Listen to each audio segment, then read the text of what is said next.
kita sedang di tempat yang sangat sakral di tepi Danau Toba, yaitu Istana Sisingamangaraja. Dan kami memulai dengan ritual adat Batak yang sudah sangat tua umurnya ya, yaitu tarian Tortor Sawan.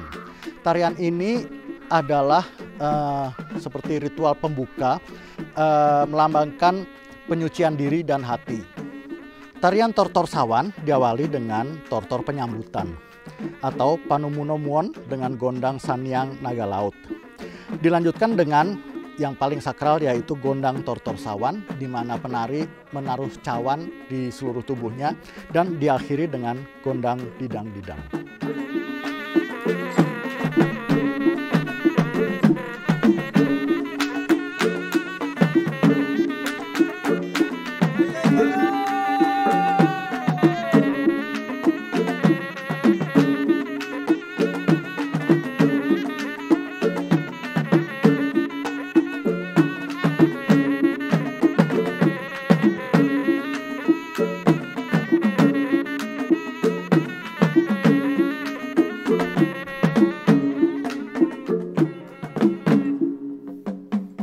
Seperti tadi saya bilang, kita sekarang sedang di depan Istana Sisingamangaraja yang terdiri dari 4 bangunan, dan istana ini sudah ada sejak abad 16 ya.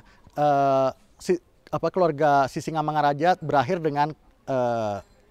dengan Sisingamangaraja ke-12 yang kemudian diangkat menjadi pahlawan nasional karena waktu itu perjuangannya dan terbunuh melawan penjajahan Belanda. Tapi ini sudah ada yaitu sejak abad 16, dan ada beberapa hal yang saya ingin luruskan dari beberapa informasi yang mungkin Anda bisa lihat di internet. Misalnya yang pertama adalah bahwa Raja Sisingamangaraja itu keturunan Minangkabau. Itu tidak benar. Raja Sisingamangaraja itu benar-benar asli dari sini, dari tanah Batak. Yang kedua adalah soal agama Raja Sisingamangaraja. Sisingamangaraja itu waktu itu setelah lahir 1845 dan kemudian selama hidupnya beliau itu berhasil mengumpulkan dan mengambil inti dari setiap agama-agama tradisi yang ada di tanah Batak ini, dan kemudian menjadikannya agama Parmalim, dan bisa dianggap oleh beberapa orang bahwa Raja Sisingamangaraja itu adalah nabi dari agama Parmalim ini. Dan ada kesamaan, cuma kesamaan ini aja dengan agama Islam, yaitu agama Parmalim itu tidak memperbolehkan juga penganutnya untuk makan babi. Dan daerah ini serta istana ini sebetulnya pernah 2 kali dihancurkan. Yang pertama adalah waktu Perang Padri, dan yang kedua adalah waktu invasi Belanda ke daerah sini. Hancur total. Dan kemudian baru tahun 1978 ini baru direkonstruksi, dan ya direkonstruksi baru istananya aja ya, karena ada beberapa hal, misalnya pembatasnya itu gerbang dari batu yang katanya tingginya 3 meter itu tetap tidak direkonstruksi. Itu baru tahun 1978. Jadi mereka ada prototipenya, dan inilah istana itu seperti kelihatannya sejak sebelum dihancurkan oleh invasi Belanda. Sebelum tahun 1907 waktu Sisingamangaraja wafat pada saat itu. Raja Sisingamangaraja sendiri meninggal tidak di sini. Beliau meninggal gugur dalam perang di suatu desa yang namanya Sionom Hudon. Itu di perbatasan Kabupaten Tapanuli Utara dan Kabupaten Dairi yang sekarang. Makamnya ada di Balige, sedangkan ini adalah makam dari Raja Sisingamangaraja 10 dan 11.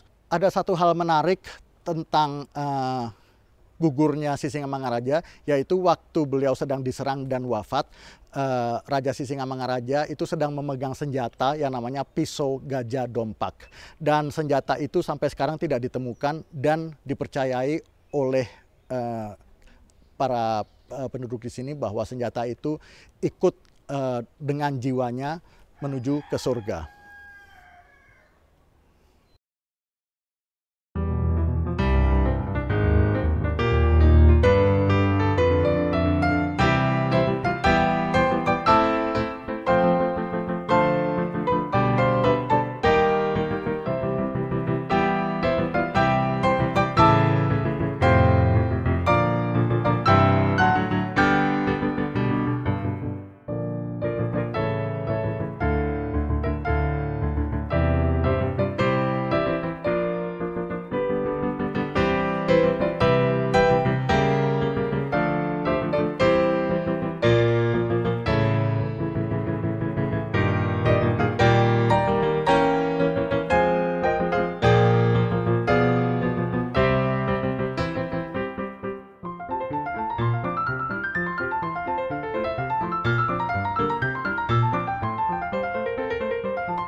ini kita sedang di Desa Adat Ragi Hotang di Meat, Tapanuli tentu aja.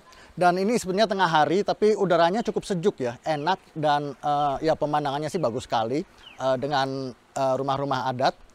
Memang di Tapanuli ini banyak sekali musikus-musikus yang sangat-sangat berbakat, bukan hanya dalam musik adat, musik tradisi, tapi juga ternyata dalam musik klasik.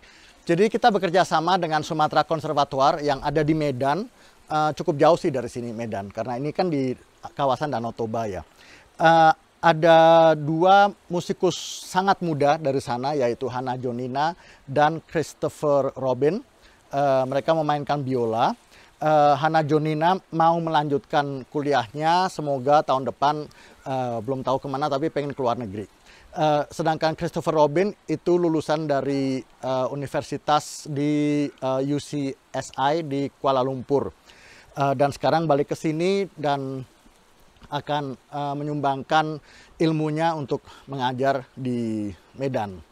Kemudian kita juga membawa dua musikus muda pemenang kompetisi tembang puitik Ananda Soekarlan. Yang pertama adalah Nicodemus Lucas yang menang tahun 2013, waktu itu usianya masih belasan tahun ya. Sekarang usianya udah 26 tahun. Seorang tenor yang sudah banyak pertunjukannya, pagelarannya di mana-mana, dan Anda pasti kalau mengikuti video-video kami dari tahun lalu pasti udah mengenalnya. Nico lahir di Surabaya dan besar di Surabaya juga.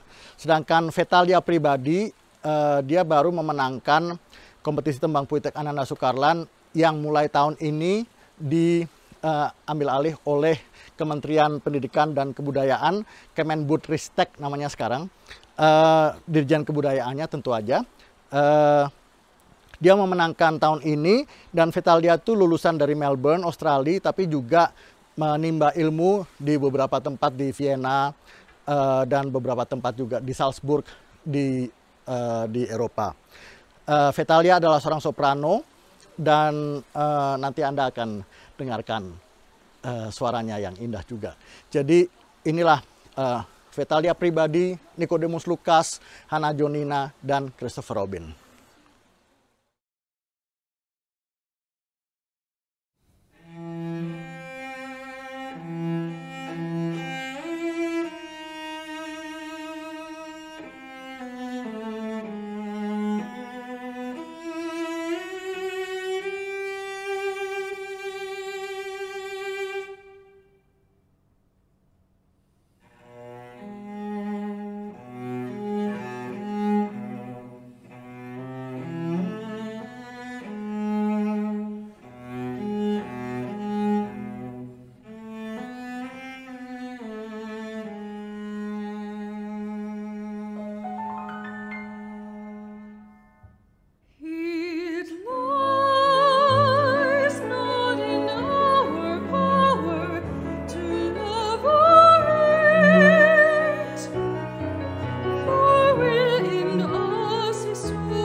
teknologi.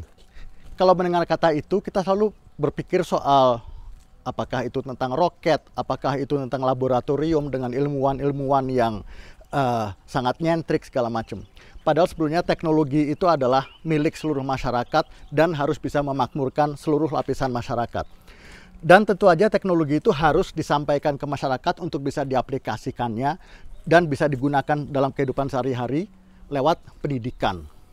Nah, kita lihat bagaimana teknologi sudah merubah hidup kita ya. Ada apps di Indonesia seperti misalnya Gojek atau Tokopedia. Ada juga penemuan-penemuan seperti SmartX, di mana trading foreign exchange lewat software yang bisa juga memakmurkan banyak orang tanpa mengetahui, tanpa mempelajari apa itu trading baik forex maupun saham. Ada juga bukit algoritma yang akan dibangun dan sedang dibangun di dekat Sukabumi, di mana itu akan menjadi Silicon Valley-nya Indonesia. Jadi kita lihat bahwa kita sekarang hidup dengan teknologi dan akan banyak sekali pekerjaan-pekerjaan yang akan hilang dalam abad ini dan digantikan dengan pekerjaan-pekerjaan yang baru seperti misalnya ahli sosial media, YouTuber, dan sebagainya. Nah, sekarang kita sedang di Institut Teknologi Dell di Desa Situluama, Kabupaten Toba. Ini institut teknologinya dan di depannya adalah sekolah menengah atasnya yang tahun ini disebut sebagai SMA swasta terbaik di Indonesia. By the way, kalau saya SMA-nya dari Canisius, itu ranking ke-7. Tapi kalau SMA Dell, ini adalah ranking pertama. Jadi, selamat untuk Dell. Tapi anyway, sekarang ngomong soal teknologi dan ngomong soal Institut Teknologi Dell ini. Institut Teknologi Dell didirikan tahun 2001 oleh Bapak Luhut Binsar Panjaitan. Waktu didirikan, mahasiswa yang diterima di sini, mereka tidak perlu membayar uang kuliah. Sekarang kalau masuk di sini per semester kira-kira antara 5 sampai 6 jutaan, tergantung dari program apa yang mereka ambil. Ada diploma 3, diploma 4 dan S1. 75% dosen di IT Dell ini adalah dari ITB. IT Dell telah mendesain banyak hal, antara lain apps, e-government dan e-budgeting yang mengatur keuangan daerah. Dan ini terbukti sudah berhasil untuk mengurangi tingkat korupsi. Juga IT Dell ini mengelola Taman Sains Herbal di Kabupaten Humbang, Hasundutan. Taman Sains Herbal itu adalah pusat pengembangan tanaman herbal dan juga research. Tadinya ini adalah berfokus ke bidang informatika dan politeknik. Sekarang ada juga bioteknologi dan teknologi industri. Kampus ini berupa boarding school, jadi semua mahasiswa itu diasramakan. Dan baiknya adalah IT Dell ini sangat concern, sangat peduli dengan pembinaan karakter juga dari mahasiswanya. Jadi bukan hanya mengajarkan ilmu pengetahuan. Sekarang Gojek dan Tokopedia yang tadi saya sebut melakukan rekrutmen di sini, bahkan sebelum mereka lulus. Dan tahun ini 67% mahasiswa di sini sudah mendapat pekerjaan sebelum mereka lulus. Tadi saya bilang bahwa IT Dell juga peduli terhadap pendidikan karakter dari mahasiswanya. Jadi bukan hanya semata-mata mengajarkan ilmu pengetahuan. Nah, kalau kita memikirkan soal pendidikan karakter, tentu kita jadi mengingat tokoh pendidikan besar kita yaitu Ki Hajar Dewantoro. Sayangnya filosofi-filosofi Ki Hajar Dewantoro sekarang lebih banyak dipakai di Eropa daripada di Indonesia sendiri. Padahal beliau telah mendirikan taman siswa di Jogja. Seperti kita semua tahu, Ki Hajar Dewantoro diasingkan ke Belanda tahun 1913 dan di sana bertemu dengan tokoh-tokoh pendidikan besar lainnya seperti Maria Montessori, seperti Friedrich Froebel yaitu pendiri Taman Kanak-kanak, penemu Taman Kanak-kanak, dan juga Rabindranath Tagore. Mereka tentu banyak berbincang-bincang tentang pendidikan, bahkan kemudian Rabindranath Tagore mengunjungi taman siswa di Jogja dan juga Maria Montessori. Tagore tahun 1927 dan Montessori tahun 1940. Itu menandakan betapa pentingnya pemikiran Ki Hajar Dewantoro dalam dunia pendidikan, bukan hanya di Indonesia tapi juga di dunia. Dan basisnya adalah pendidikan karakter itu juga harus meliputi pendidikan seni, terutama musik. Dan konsep ini sekarang dipakai di Finlandia sebagai penemu dari pendidikan modern di dunia. Dan sekarang kita tahu bahwa Finlandia adalah negara paling pertama dan paling unggul dalam investasi pendidikannya. Dan pendidikan itu sama seperti konsep pendidikan Ki Hajar Dewantara, di mana pendidikan itu juga berbasis dunia seni, terutama musik. Kita lihat aja di Helsinki itu ada Sibelius Park, yaitu taman terbesarnya di kota Helsinki di Finlandia. Dan kemudian tentu aja karena Finlandia adalah penemunya, kemudian itu menyebar, menular kita bisa bilang ke negara-negara Skandinavia lainnya. Nah, untuk itu kita menghadirkan seorang dari Estonia, sebenarnya bukan dari Finlandia. Tapi Estonia dan Finlandia itu kan ya memang dari Skandinavia dan mereka bertetangga ya. Bahkan kedutaan besarnya itu jadi satu di Jakarta, kedutaan besar Finlandia dan Estonia. Nah, kita menghadirkan Vahur Luhtsalu. Dia belajar di Estonia, di negara kelahirannya, dan sebetulnya beliau juga adalah seorang diplomat.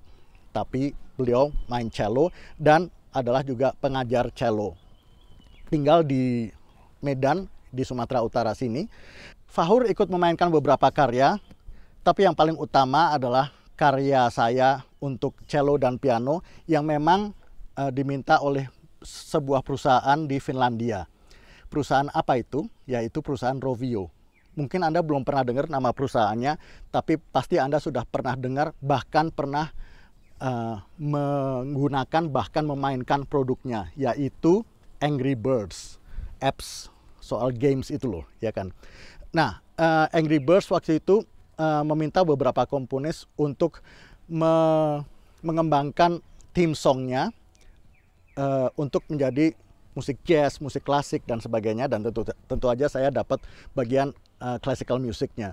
Jadi saya olah dengan identitas kita sendiri, yaitu sebagai seorang komponis Indonesia, dan ini karya saya yang saya mainkan dengan Vahur Luhtsalu berjudul Angry Birds Holiday in Bali.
itu tadi pemain cello dan bekas diplomat, mantan diplomat dari Estonia, Faurlut Salu, bermain dengan saya di lagu saya Angry Birds Holiday in Bali.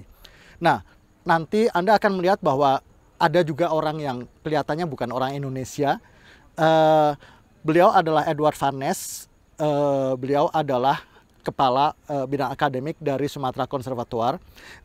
Dan kali ini beliau memainkan viola atau bahasa Indonesianya biola alto ya di string quartetnya, dan beliau juga tentu aja adalah dosen di Sumatera Conservatoire. Beliau dari Amerika, datang dari Amerika tapi udah tinggal di Indonesia udah lama sekali, berpuluh-puluh tahun. Dan sekarang kami akan memainkan satu karya yang juga ada elemen Amerikanya, yaitu berdasarkan puisi dari Robert Frost. Puisinya yang paling terkenal yaitu The Road Not Taken. Ini saya bikin sebetulnya udah lama sekali waktu saya masih mahasiswa di Belanda, dan saya bikin untuk formasi piano, string quartet, dan soprano yang akan dinyanyikan oleh Vitalia Pribadi yang seperti tadi saya bilang adalah pemenang kompetisi tembang puitik juara 2 tahun ini 2021. Dan sekarang menetap di Jakarta dan mendirikan sekolah Musikalia Academy. Dan setelah itu ada lagi satu hal yang internasional dari Sumatera Utara ini, yaitu bahwa kita punya seorang pianis muda yang sangat-sangat terkemuka. Saat ini sedang kuliah di Sydney, di Australia, Calvin Abdil, yang sebenarnya itu nama artisnya, tapi nama aslinya Calvin Abdil Tambunan. Dan Tambunan tentu adalah marga dari Sumatera Utara. Calvin Abdil karena tidak bisa datang ke sini, jadi dia mengirimkan permainannya dari Sydney Conservatory. Dia memainkan karya yang saya bikin khusus untuk dia. Kenapa saya bikin khusus untuk dia? Karena Calvin memenangkan Ananda Sukaran Award tahun lalu 2020 yang seperti kompetisi vokal juga sekarang udah diambil alih dan diorganisasi oleh Kemdikbud, Dirjen Kebudayaan bekerja sama dengan Ananda Sukaran Center. Calvin Abdil memainkan Rapsodia Nusantara nomor 31. Itu baru sekali dan memang saya desain untuk dia dengan teknik pianistiknya yang sangat virtuoso, dan tentu berasal dari lagu dari Batak, yaitu Sigo Lempong. Kalau Anda tahu lagu ini pasti Anda bisa ngikutin lagu ini. Jadi Calvin nanti akan memainkan Rapsodia Nusantara nomor 31 dari Sydney Conservatory of Music.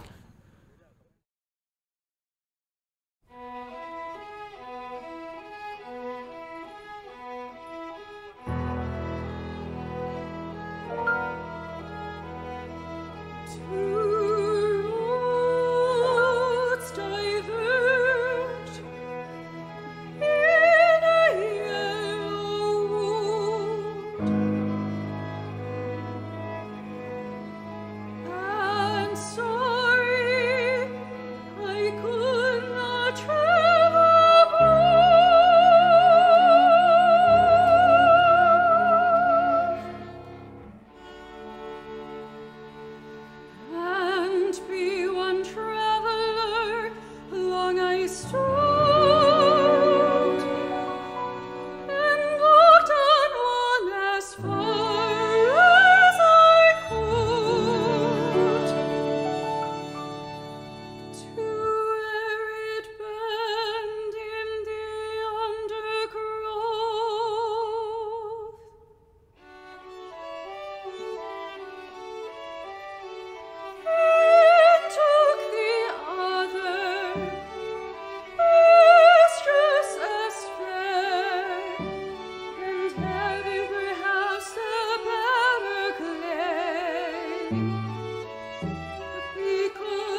I shall be telling this with a sigh,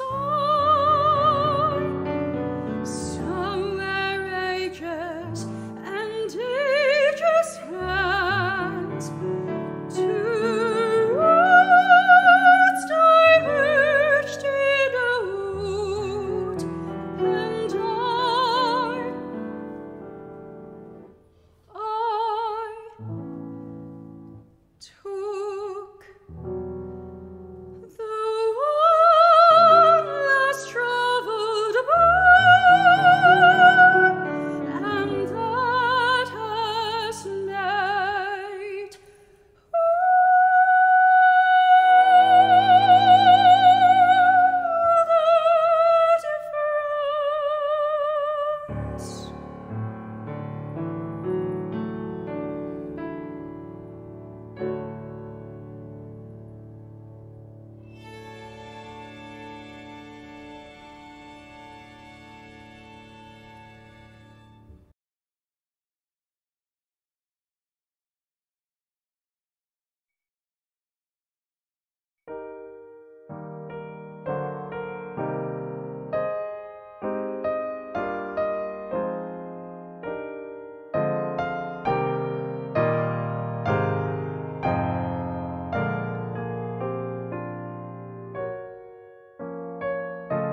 Siapa nanti yang akan cerita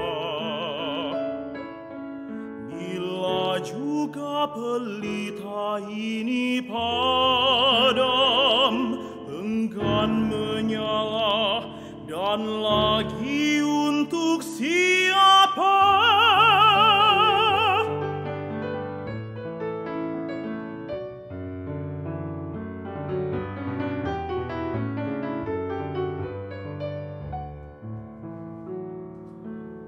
Kisah malam bersendiri ini tak mungkin lalu begitu saja. Goresan di hati, gelap terlalu mendalam untuk lenyap.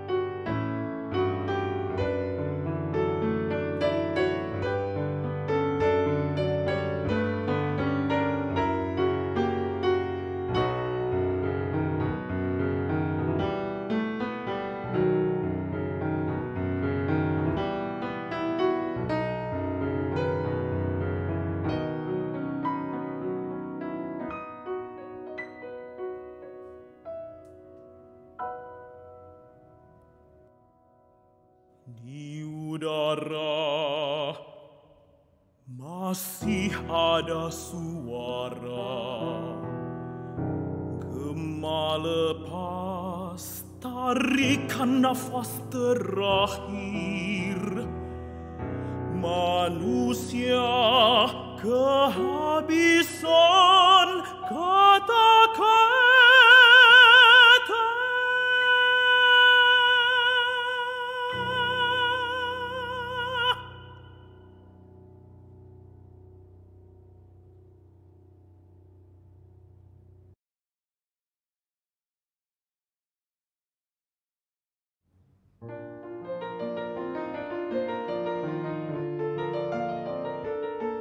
Segala kedaraannya tersaji hijau muda, melayang di lembaran surat musim bunga.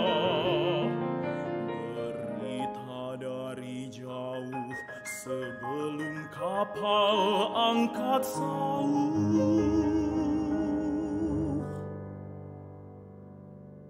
Segala kemontokan menonjol di kata-kata, menepis dalam kelakar sonderusta. Harum anak darah mengimbau dari seberang benua.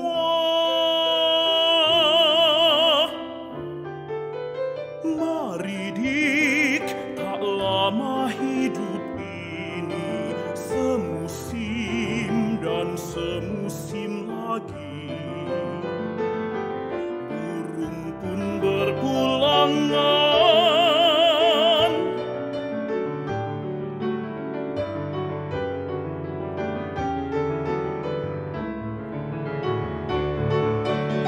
mari dik, kekal bisa semua ini, peluk goreskan di tempat ini.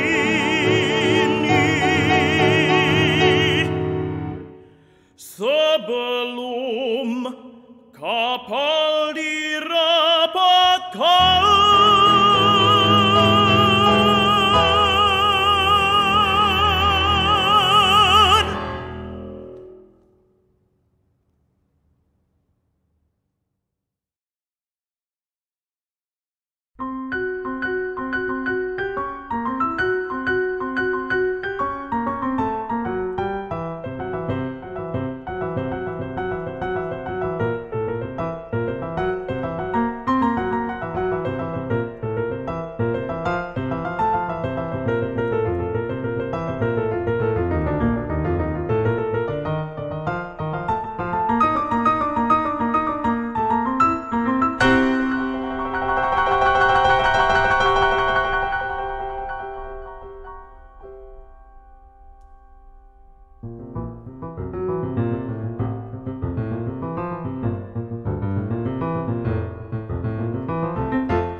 Bernyanyilah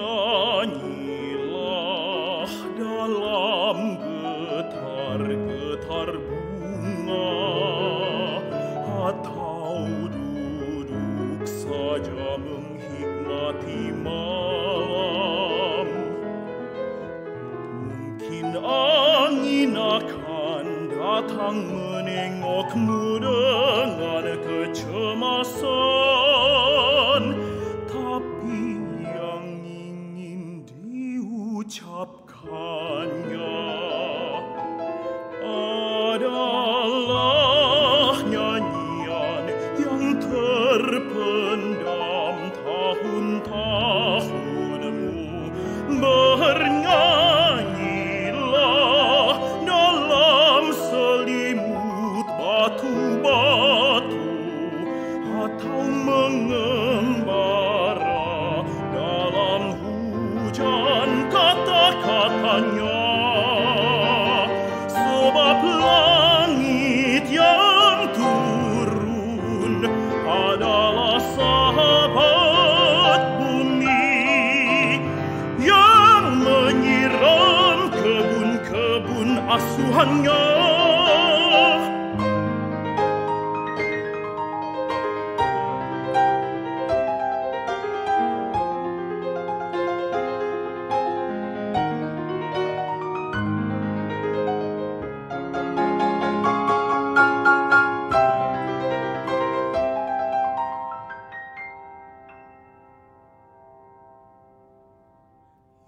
Itulah bahasa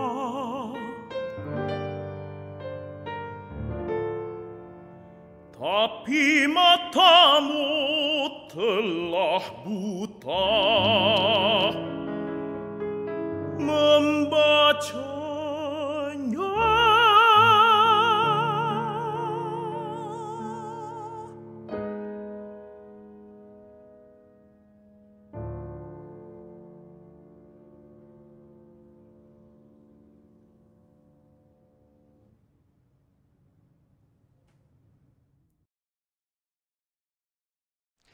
Nah, di belakang saya ini adalah Danau Toba, danau vulkanik terbesar di dunia dan danau kedua terbesar di dunia setelah Danau Victoria di Afrika. Dan uniknya adalah di tengah Danau Toba ini ada Pulau Samosir. Jadi pulau di tengah danau. Dan Pulau Samosir ini tentu juga besar, luasnya, areanya itu sebesar kira-kira areanya Singapura. Jadi besar sekali ya. Dan seperti tadi Anda dengar di lagu pertama, yaitu Fantasi on Batak Folk Songs.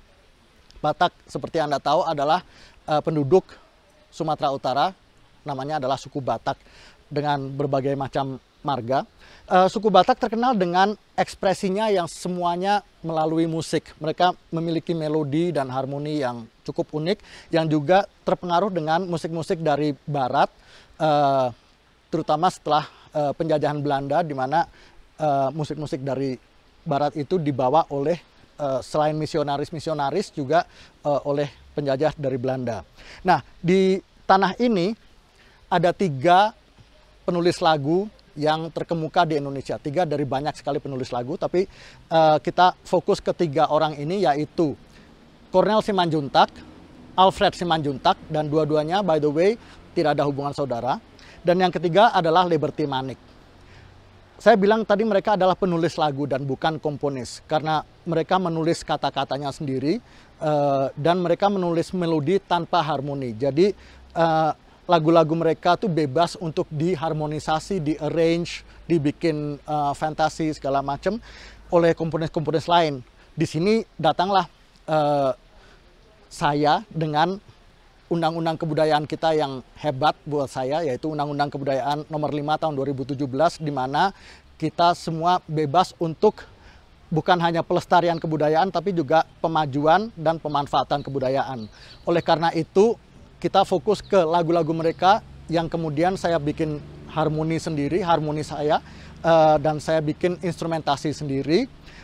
Bahkan kadang-kadang saya menghilangkan kata-katanya supaya Anda bisa fokus ke melodi mereka yang telah mereka ciptakan. Kadang-kadang melodi mereka cukup sederhana, tapi kata-katanya cukup dalam. Jadi sekarang adalah Fantasi Mekar Melati. Mekar Melati adalah lagu dari ciptaan Cornel Simanjuntak. Saya bikin fantasi dulu di depannya. Saya bikin untuk piano trio, yaitu piano, biola, dan cello. Terus kemudian baru penyanyinya masuk menyanyikan kata-kata asli dari Cornel Simanjuntak.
Tadi saya bilang soal perbedaan antara penulis lagu dan komponis. Penulis lagu sering menggunakan kata-katanya sendiri, langsung dibikin jadi lagu. Nah, untuk karya terakhir ini, Tanah Tumpah Darahku, saya bikin fantasi. Dan kenapa saya hilangkan kata-katanya? Justru karena saya melihat bahwa kata-katanya ini yang jauh lebih powerful ya. Jadi kata-katanya akan saya tulis sebagai subtitle di video ini. Dan kemudian saya hanya menggunakan motif dari melodinya itu. Melodinya itu sangat sederhana. Itu terdiri dari 3 not yang sama ketukannya. Dan kemudian ada 1 not yang ketukannya hanya separuh. Yaitu begini. Tam, tam, tam, tam. Dan itu diulang-ulang. Tam, tam, tam, tam, tam. Tam, tam, tam, tam. Seluruh lagu dari depan sampai belakang itu semua motifnya sama. Jadi tanah tumpah darahku dan sebagainya. Nanti Anda bisa ikut sing along ya, seperti karaoke di sini. Di sini saya bikin semacam fantasi. Jadi saya bikin untuk piano dan 3 strings, yaitu biola, biola alto, dan cello. Di mana temanya nanti akan saya presentasi setelah ada introduction sebentar. Terus kemudian saya bikin semacam variasi-variasi dan akhirnya saya bikin polifonik berupa fuga. Jadi inilah fantasi dari Tanah Tumpah Darahku yang liriknya sebenarnya ditulis oleh Sanusi Pane, juga orang Batak, kelahiran Tapanuli Tengah di sini, dan melodinya yang tadi saya bilang sangat sederhana tapi sangat dalam adalah dari Cornel Simanjuntak. Dengan fantasi ini saya berusaha untuk mengembangkan motif yang sangat sederhana ini sehingga membuat satu karya selama sekitar 6 menit. Tantangannya tentu itu aja. Bagaimana membuat motif yang sangat sederhana ini dikembangkan untuk menjadi fantasi dalam sekitar 6 menit. Semoga Anda menyukainya, terinspirasi, dan inilah lagu penutup kami, Fantasi on Tanah Tumpah Darahku.